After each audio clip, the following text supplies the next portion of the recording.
Bonjour à tous, une très bonne nouvelle, très concrète. Coup sur coup, Macron vient de se prendre 2 grosses défaites dans sa volonté de censurer la liberté d'expression, notamment sur les réseaux sociaux.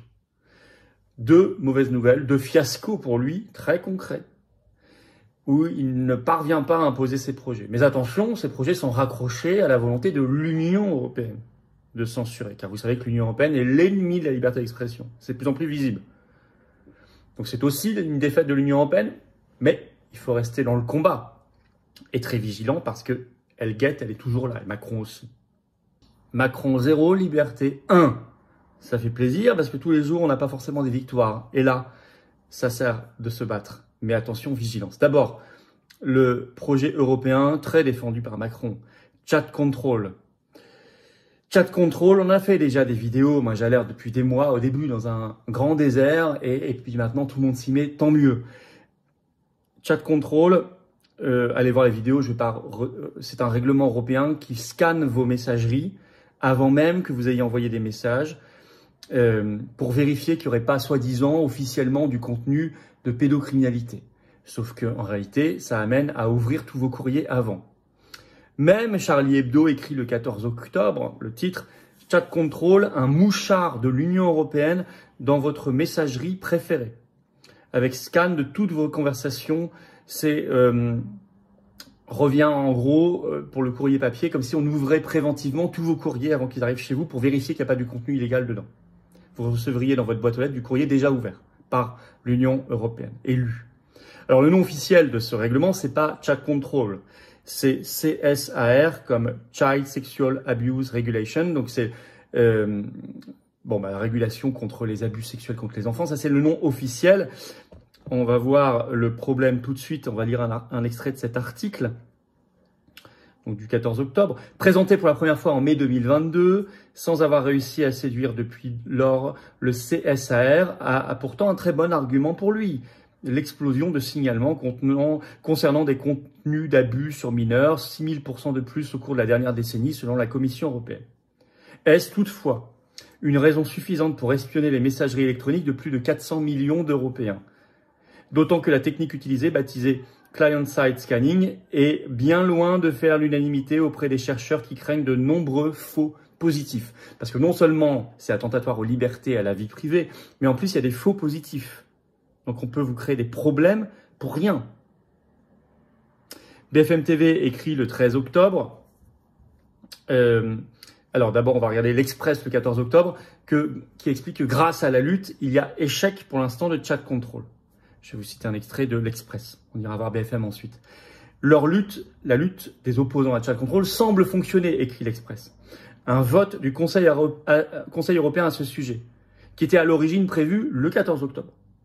N'a pas eu lieu, faute de consensus au sein des 27. Une victoire célébrée par le député du parti pirate allemand Patrick Meyer, personnage central de ce combat, très vocal sur les réseaux sociaux. Il coalise autour de lui une myriade d'acteurs plutôt hétéroclites.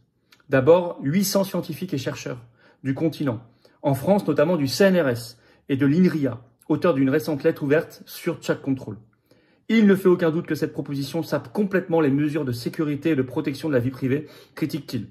Une pléiade de juristes, d'ONG spécialisés dans la défense des droits en ligne également. Donc vraiment, c'est agrégé de la résistance. Pour ça, il fallait d'abord informer. Quand je vous dis, nous ici, on fait souvent des vidéos très tôt, on annonce avant les autres. Et je vous dis souvent, d'abord partagez la vidéo et abonnez-vous à la chaîne, un petit gratuit parce que ça fera un meilleur partage. Parce que la première des résistances, c'est d'abord l'information. Vous voyez que là, c'est vérifié. Si les gens n'étaient pas au courant, ils ne pouvaient pas résister. Donc, la première des choses, c'est d'informer. BFM TV parle aussi de cette lutte réussie le 13 octobre en parlant notamment de l'opposition ferme de l'Allemagne. Car oui, il faut le dire, l'Allemagne a joué un rôle décisif parce que là-bas, il y a eu une mobilisation notamment du parti pirate qui, sur les questions de liberté d'expression, est un peu l'équivalent des patriotes en France. Je ne dis pas qu'on est l'équivalent sur tous les sujets, mais sur ce sujet-là, oui. Alors, je vais vous lire un extrait de cet article de BFM. Sans la résistance inlassable des citoyens, des scientifiques, des organisations, de certains gouvernements de l'Union européenne, ceux-ci auraient adopté, le 14 octobre, une loi totalitaire sur la surveillance de masse, signant la fin de la confidentialité numérique. Le fait que nous ayons réussi à empêcher cela pour l'instant est un moment à célébrer, commente Patrick Breyer, eurodéputé allemand du Parti pirate. Mais attention, rien d'adopté donc le 14 octobre, mais pour l'instant, ça va être reprogrammé au prochain Conseil européen les 6 et 7 décembre. Ça veut dire que d'ici les 6 et 7 décembre, mobilisation maximale. Énorme défaite pour Macron. Et d'ailleurs, Telegram ne s'y trompe pas, puisque le 14 octobre, le réseau Telegram, nous on y est, c'est les Patriotes. Je mets un lien, si vous voulez nous suivre sur Telegram, sous la vidéo en description. A envoyé à tous ses utilisateurs français ce message-ci. Je cite. Aujourd'hui, l'Union européenne a failli interdire votre droit à la vie privée. Une loi, donc un règlement européen en fait, devait être votée, obligeant les applications à scanner tous les messages privés et transformant chaque téléphone en un outil de surveillance. La France a été le moteur de ce projet autoritaire. France de Macron, écrit Telegram. Avec le soutien des anciens et actuels ministres de l'Intérieur, Bruno Retailleau et Laurent Nunez. En mars, ils ont déclaré que la police devait pouvoir consulter les messages privés des citoyens français. Les Républicains et Renaissance, le parti de Macron, ont voté en faveur de cette loi. Oui, car avant de le faire au niveau européen, ils ont voulu le faire au niveau français. De telles mesures censées lutter contre la criminalité visent en réalité les citoyens ordinaires. Elles n'arrêteraient pas les criminels qui pourraient simplement utiliser des VPN ou des sites spéciaux pour se cacher. Les messages des autorités et de la police ne seraient pas non plus surveillés car la loi les en protège. Seuls vous, c'est écrit en majuscule, simples citoyens, risqueriez de voir vos photos et messages privés compromis. Aujourd'hui, nous avons défendu la vie privée. L'Allemagne, par sa prise de position soudaine, a préservé nos droits. Toutefois, la menace qui pèse sur nos libertés demeure. Alors que les dirigeants français réclament un accès total aux messages privés, les droits fondamentaux des Français et de tous les Européens restent menacés. Écrit Telegram. Vous voyez, là, on se dit, bon, heureusement, l'Allemagne a bloqué, bon, grâce à une mobilisation. Oui, mais c'est dommage de dépendre d'un gouvernement étranger.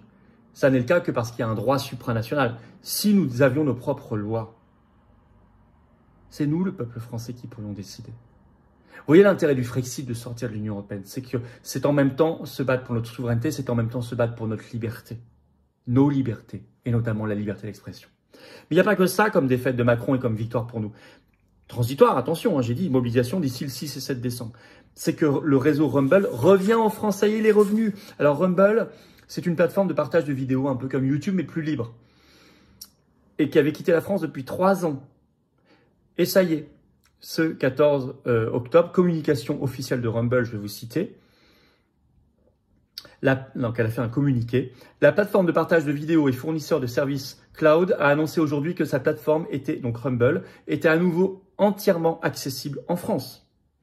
Un tribunal, en effet, a statué qu'un courriel envoyé par un membre du gouvernement n'était pas une mesure exécutoire. Rumble rétablit donc l'accès à cette plateforme vidéo en France. Contexte, explication, en 2022, en effet, un fonctionnaire du gouvernement français avait envoyé un courriel à Rumble pour exiger le retrait de certains contenus de la plateforme, sous peine de poursuites judiciaires. Plutôt que de censurer les contenus, Rumble avait alors bloqué l'accès à cette plateforme en France. À la suite de cette décision, donc décision de justice qui dit finalement tout ça ne vaut rien, Rumble a décidé de rétablir complètement l'accès aux utilisateurs en France. Très bonne nouvelle pour la liberté d'expression.